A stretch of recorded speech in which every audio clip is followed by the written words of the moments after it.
Ya, Assalamualaikum warahmatullahi wabarakatuh, Sobat BMTV. Senang sekali saya Wigi Nanjar bisa kembali berjumpa dengan Anda dalam program Bincang Bersama Sosok ya. Kali ini edisi spesial sekali. Kita kedatangan salah seorang dari kota Cilegon. Pasti masyarakat kota Cilegon sudah mengenal beliau nih ya. Amin. Pengusaha. Terus apa ya, banyak sekali kegiatan-kegiatan sosial juga beliau ini. Kegiatannya itu waktu itu yang paling saya pengen ikut, kalau nggak salah ada door prize-nya mobil waktu itu. Ya, Saya kalau ikutan itu seru banget kayaknya itu ya. Tentunya ini orangnya pasti orang baik sekali. Kita di BMTV, di kantor redaksi sudah kehadiran dengan Bapak Heldy Agustian. Apa kabar Pak Heldy? Alhamdulillah. Makin seger aja nih sekarang ya kayaknya ya. Saya anak muda nih. Ya, batiknya juga nanti kita bahas batiknya ya. Beliau juga kalau nggak salah pembina batik Krakatoa ya. Masih Pak Heldy ya? Masih. Apa kabar Pak Heldy? Baik, alhamdulillah luar biasa. 2019 sudah sekarang ini kegiatannya apa saja nih Pak Heldy? Ya, yang pertama kegiatan rutin pastinya di Toyota. Nah, Ya, alhamdulillah ya. Terus kemudian yang kedua, alhamdulillah sekarang kan mendekati Pilpres ya. Pileg ya. Betul. Jadi kita ya kegiatan yang cukup kita tunggu-tunggu selama ini ya. Betul. Sebagai ketua DPW Partai Berkarya Provinsi Banten. Terus kemudian ada kegiatan-kegiatan ya biasa rutin-rutin lain lah, bisnis-bisnis kecil lah. Oke, baik. Kita bicara Toyota. Ini menariknya. Saya sempat lihat di beberapa informasi kanal berita, internet, dan YouTube gitu. Pak Heldy ini sempat duet sama Judika waktu itu. Bener ya? Lu tahu lah Pak Heldy, kita tahu semua tentang Pak Heldy ya. Jadi kalau nggak salah mendapatkan penghargaan sebagai kepala cabang terbaik se-Indonesia. Oh, enggak. Bisa diceritain, ini penjualan yang mau beli jualin murah apa gimana kok bisa dapat penghargaan ya? Gimana Pak Heldy? Yang pertama memang tahun 2018 ini tahun surprise buat saya. Ya, yang pertama memang setiap tahun itu kita biasanya dapat 3 piala rata-rata ya. Tapi tahun ini ada yang beda gitu. Pada saat convention dealer kemarin di Bali, Ya. duduk cuma ada 2 piala. Ya. The best sales performance. Oke. Satu lagi penjualan Avanza-nya achieve target. Oke, Avanza ya, oke. Terus kemudian ya alhamdulillah lah, artinya diakui. Terus pada saat saya keluar, biasa namanya smoker gitu. Pas masuk tiba-tiba kaget, ada satu piala cukup besar gitu ya. Alhamdulillah. Pak Heldy tadi dicariin kemana aja? Saya bilang lagi keluar gitu kan. Nah, ternyata piala itu adalah juara pertama di kelas 2 se-Jabotabek. Se-Jabotabek ya? Jadi penjualannya ya alhamdulillah juara pertama di kelas 2 se-Jabotabek ya. Jadi bangga juga dengan cabang yang di pinggir kota. Betul. Cabang dengan fasilitas yang minim, tapi memang motivasi salesman-nya yang luar biasa seperti itu. Kemudian di bulan Januari atau Februari ya, alhamdulillah terpilih lagi sebagai marketer platinum. Platinum, oke. Ya, dari 7 cabang se-Jabotabek juga. Itu dapat hadiah jam Rolex ya. Rolex cukup mahal lumayan. Harganya kita terima unboxing. kasih. Udah dipakai jamnya belum? Buat istri. Karena kecil, agak kecil. Iya. Tapi kalau kemarin cuma dapat 30 juta dan alhamdulillah kemarin juga baru dari Bogor. Ya, karena pertemuan setunas. Jadi juara pertama lagi. Wah, juara yaitu the best untuk kontribusi ya terhadap Mandiri Tunas Finance. Jadi dapat voucher belanja lumayan lah 10 juta gitu kan. Waduh, belanja ya, voucher belanja di bengkel nggak Pak ya? Baik. Tadi itu keseharian Pak Heldy ya. Beliau selain sibuk tadi kegiatan sosial, kemudian juga kalau nggak salah ada bisnis propertinya juga. Dulu saya sempat dengar punya kambing etawa katanya Pak ya? Masih nggak sih Pak? Kok tahu tadi sih? Masih ada nggak itu kambing itu? Saya pengen berkunjung. Luar biasa ini. Ada kambing. Dan tentunya pasti teman-teman Pak Heldy juga sebagai ketua DPW Partai Berkarya ya, Provinsi Banten. Pak Heldy, sekarang kita teman-teman muda sangat sekali tertarik tentunya dengan dunia politik. Menurut Pak Heldy sendiri, peran ataupun politik milenial itu seperti apa sih? Yang pertama memang partai ini partai baru, kita harus mengenal dulu partainya kan gitu ya. Artinya pada saat tahun 2010 memang saya pernah mencalonkan diri jadi wali kota pada saat itu karena memang ketertarikan saya hal itu karena saya melihat pada saat ulang tahun Kota Cilegon yang ke-10 tahun 2009. Pulang-pulang itu dapat Cilegon dalam angka tuh yuk. Nah, dilala dibaca lagi. Ternyata di Cilegon itu ada 150 SD negeri, SMP negerinya cuma 11. 66,71% orang Cilegon pendidikan SD dan putus sekolah, 5,23% buta huruf. Kemudian saya hitung-hitung lagi, kalau 150 SD negeri kali 2 kelas kali 30 murid, berarti 9.000 yang lulus setiap tahun. Betul. Nah, kalau katakan SMP cuma 11, kalau kita kalikan 10 kelas, nggak mungkin lah satu SMP 10 kelas. Kali 30 murid, berarti ada 3.300. 5.700-nya kemana gitu? Datanya detail sekali nih ya, pemirsa. Ini udah cocok sekali gitu. Dan pada saat itu tahun 2010, pengangguran tertinggi seprovinsi Banten ada di Cilegon. Gitu. Nah, makanya saya tergugah. Ya, ilustrasinya kita lagi naik motor, terus kemudian melihat kecelakaan, cuma ada 2 pilihan. Pilihan yang pertama adalah kita stop, kita ngebantuin, terus kemudian atau kita nonton doang baru kita lurus. Betul. Nah, saya nggak bisa lurus gitu. Nah, karena mungkin ya ada darah-darah pejuang gitu kan ya. Karena memang Buyut juga pejuang Geger Cilegon gitu. Kakek juga adalah salah satu pejuang di 1945 pada saat itu gitu ya. Jadi kita mau. Nah, konteks saat itu kemudian tahun 2015 saya ingin mencalonkan lagi. Tapi ternyata memang belum, katanya Pak Heldi harus punya kursi. Saya udah coba bawa tuh kursi dari Toyota, ternyata bukan yang itu Pak. Gitu ya. Mau ke Jakarta Pak ya. Terus kemudian harus punya kendaraan. Saya bawa mobil Toyota juga bukan yang itu. Ternyata harus punya partai. Jadi pada saat itu ya saya berdoa karena memang semua partai pada saat itu diborong semuanya, kita nggak bisa nyalon. Kita berdoa mudah-mudahan ada partai baru yang hadir di hadapan saya, dan alhamdulillah 2016 Allah menjawab permintaan saya gitu. Partai Berkarya ini hadir di hadapan saya, alhamdulillah. Dan saya yakin partai ini lolos. Nah, kalau ditanya untuk pemuda-pemuda milenial ya tadi ya, saya ingat banget pesan Ustadz Abdul Somad. Saya pesan dari Habib Bahar bin Ali bin Smith, Habib Rizik juga. Mohon maaf nih, jikalau umat-umat muslim tidak mau kenal tentang politik, maka umat-umat lainnya yang akan mengenal atau menguasai politik. Dan jikalau orang-orang baik tidak mau berpolitik, maka orang-orang jahatlah yang akan menguasai politik. Nah, berdasarkan akan hal itu ya kita hidup ini nggak bisa lepas dari politik, ya. Terutama bagi para milenial saat ini, tentunya kalau mau berpolitik ya sejak dini. Ya, karena kenaikan listrik hari ini, kenaikan BBM hari ini adalah keputusan politik secara keseluruhan. Jadi menurut saya ya orang-orang yang peduli terhadap politik, mobil khusus sekarang ini kan serba gadget. Betul. Ya kan? Kalau zaman-zaman dulu saya kan harus baca koran dulu, di clipping, di apa. Susah. Anak milenial kan bisa dapat informasi-informasi yang sangat luar biasa kapan saja. Cuma pesan saya adalah bahwa informasi-informasi yang diterima itu seharusnya dipelajari terlebih dahulu benar dan tidaknya. Jangan sampai main share ternyata melanggar undang-undang IT gitu ya. Pesan saya seperti itu. Baik, tadi dikatakan adalah kaum milenial identik dengan gadget ya atau di media sosial seperti itu. Nah, menurut Bapak Heldi sendiri nih, untuk peran dari media sosial saat ini seberapa berdampakkah Pak? Wah, luar biasa sekarang. Luar biasa. Saya sangat salut ya. Siapapun presidennya menurut saya informasi-informasi melalui gadget sekarang ini lebih cepat ya dibandingkan dengan informasi-informasi yang kita dapatkan dulu. Kan kita harus baca koran, beli koran, nyari koran gitu ya. Kalau sore udah harus basi korannya, mungkin dijual setengah harga gitu kan ya.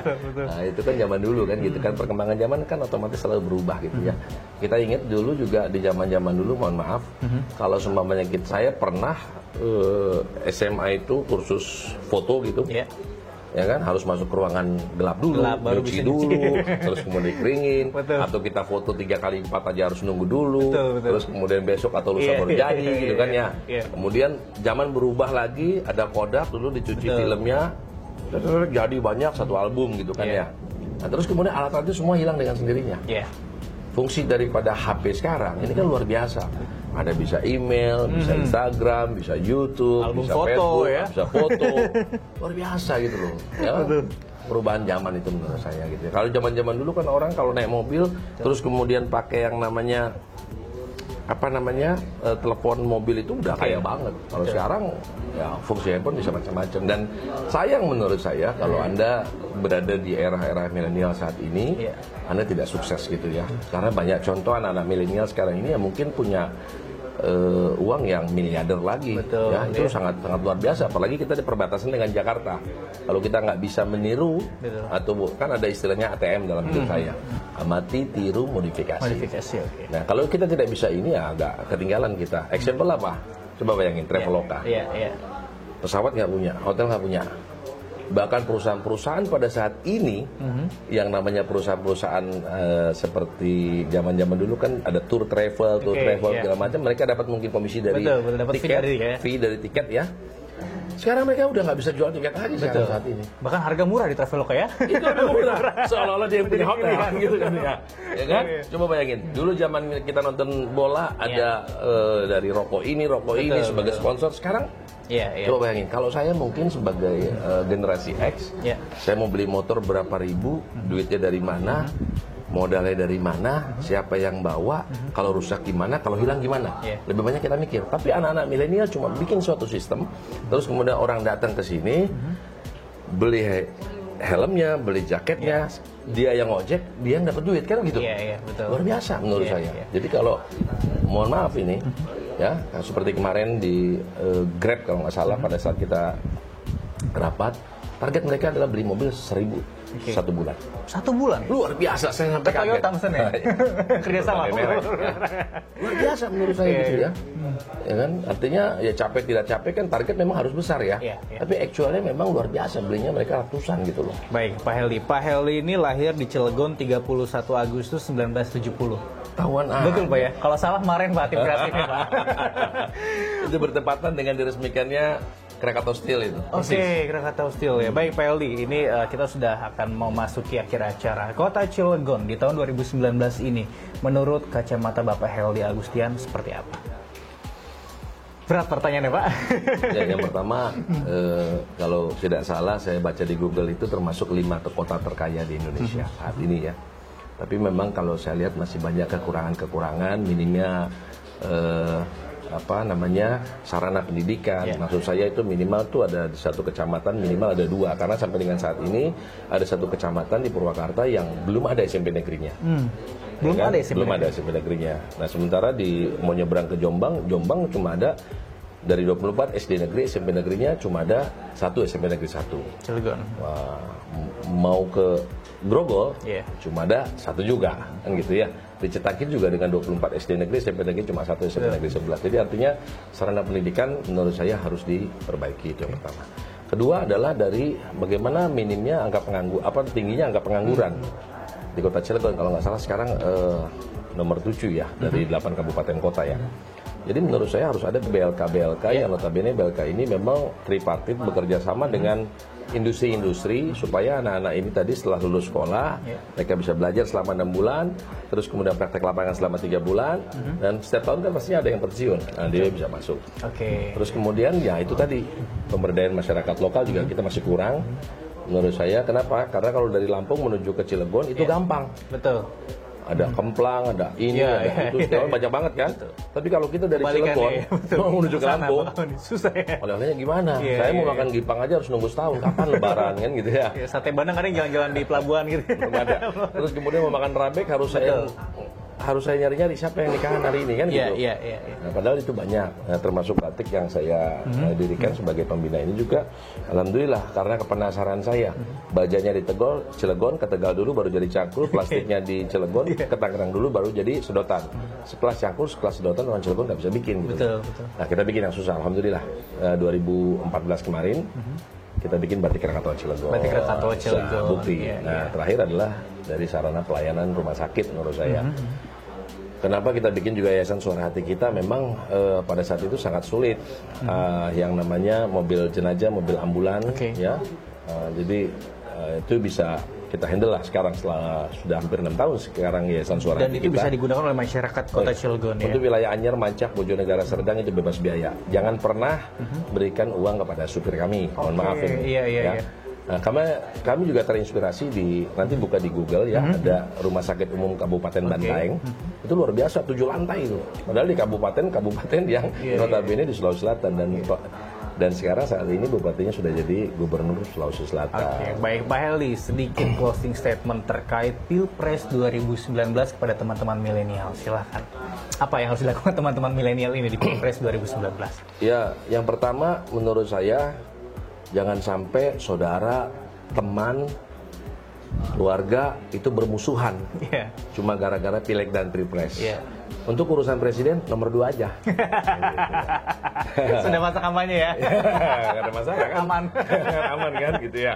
Nah, ya tentunya ya itu tadi. Mudah-mudahan Partai Berkarya ini bisa diterima oleh masyarakat. Amin, amin. Ya, Banten khususnya di Kota Cilegon ya. Mudah-mudahan banyak mungkin yang ngedukung ya. Syarat ngedukung adalah banyaknya kursi-kursi yang ada di Kota Cilegon. Baik Pak Heldi, sedikit terakhir pertanyaannya harus dijawab dengan cepat ya. Tapi ini belum masuk ke Q&A. Kota Cilegon ke depan akan maju lagi?